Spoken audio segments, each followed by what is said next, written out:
بات چل رہی تھی درس قرآن کے حوالے سے کہ درس قرآن کیسے دیں۔ اس میں نے بات عرض کی تھی، ایک تو ہے عوام الناس میں درس قرآن دیا جائے، اور کن آیات پہ دیا جائے تو مکمل قرآن کریم میں ایسی آیات کی نشاندہی متعدد دروس میں ہو گئی ہے، تو اگر ان آیات کی روشنی میں درس ہو تو امید ہے کہ انشاءاللہ فائدہ زیادہ ہوگا۔ اور ایک درس ہے کہ جب آدمی طلبہ اکرام میں اور اہل علم میں درس دے تو پھر درس کس نوعیت کا ہو اور ان میں کن تفاسیر سے استفادہ کیا جائے اور درس میں کن کن باتوں کو بیان کیا جائے تاکہ طلبہ کو فائدہ زیادہ ہو۔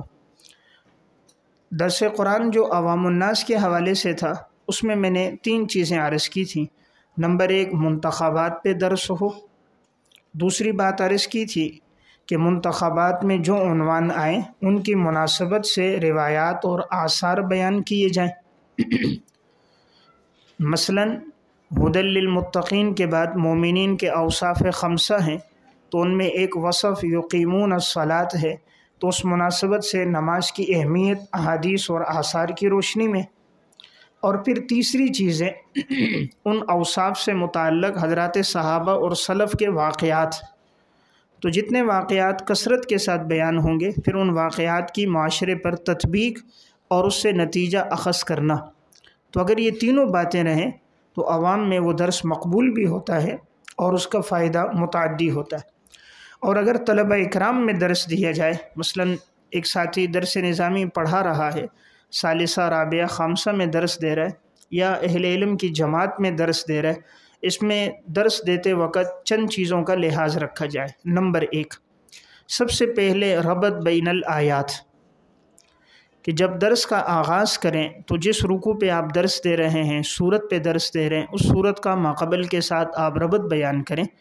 عموماً قرآن کریم کی آیات اور سورتوں کے درمیان ربط موجود ہوتا ہے، اور اس سلسلے میں آپ کو مواد ابتدا میں تفسیر کبیر سے ملے گا امام رازی رحمۃ اللہ علیہ کی، اور بعد کی تفاسیر میں روح المعانی سے ملے گا، اور اردو تفاسیر میں بیان القرآن سے،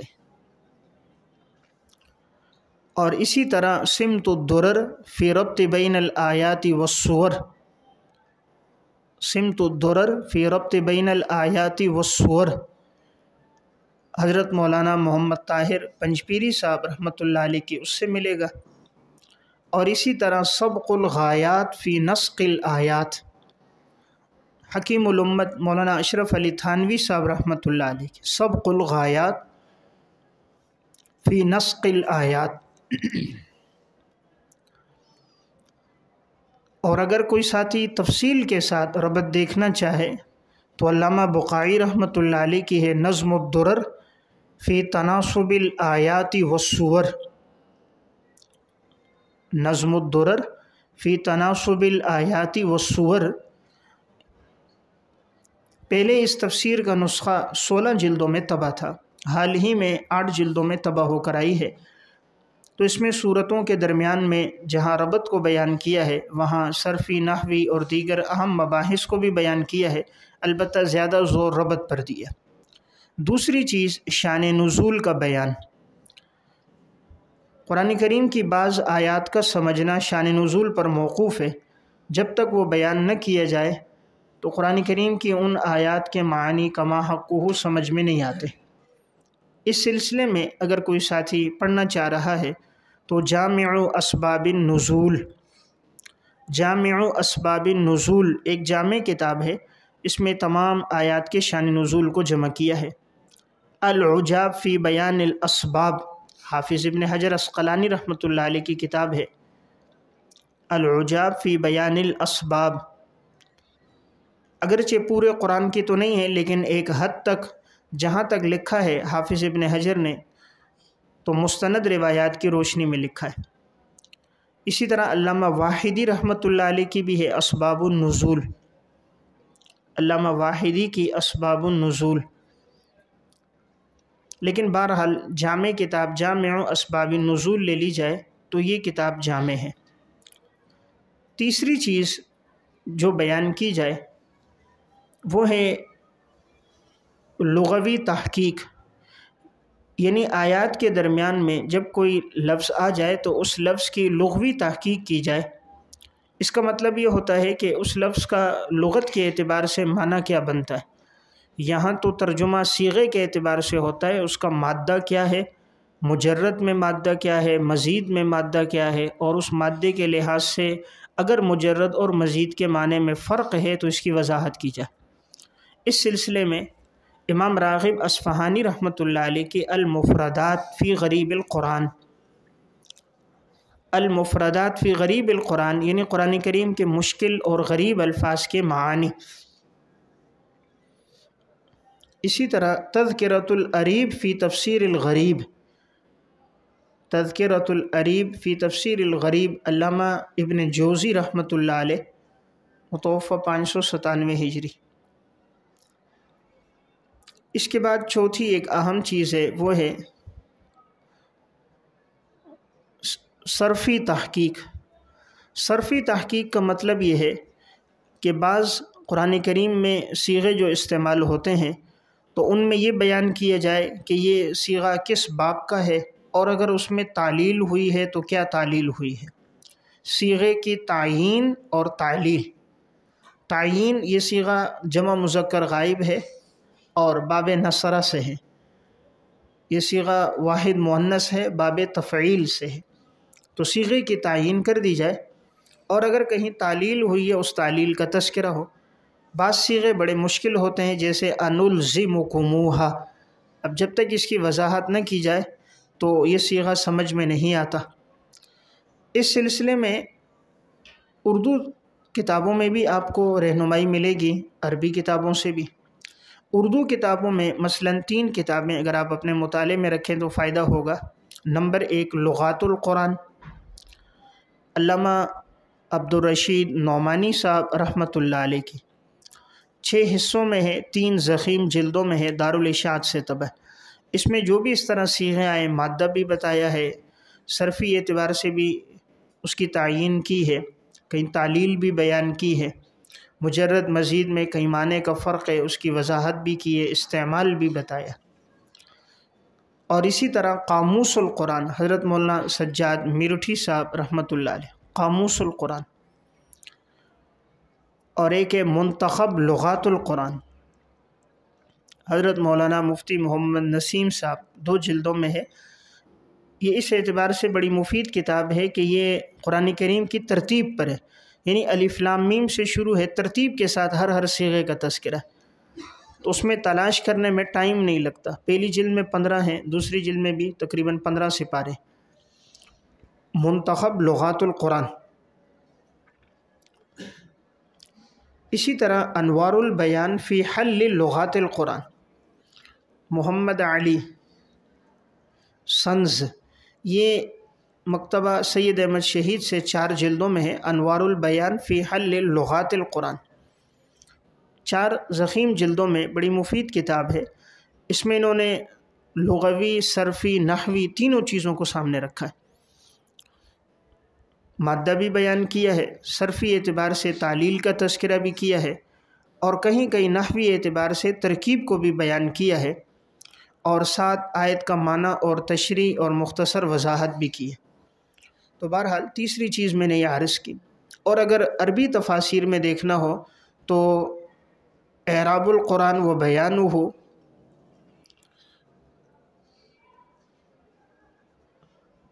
اور نمبر 2 حدائق الروح والریحان، شیخ محمد امین بن عبداللہ حرری، اس میں جہاں اور مباحث کا تذکرہ ہے وہاں صرفی اعتبار سے صیغوں کی تعلیل اور معانی کا تذکرہ بھی ہے۔ نمبر 5 نحوی اعتبار سے آیات کا حل۔ نحوی اعتبار سے بعض جگہوں پر جب تک ترکیب بیان نہ کی جائے آیت کا معنی اور مفہوم سمجھ میں نہیں آتا، تو اس لیے ترکیب کی وضاحت بھی ضروری ہے۔ اس سلسلے میں بعض ساتھی پورے قرآن کی ترکیب پڑھنا چاہتے ہیں تو 3 کتابیں ایسی ہیں جس میں پورے قرآن کی زنجیری ترکیب موجود ہے۔ ایک تو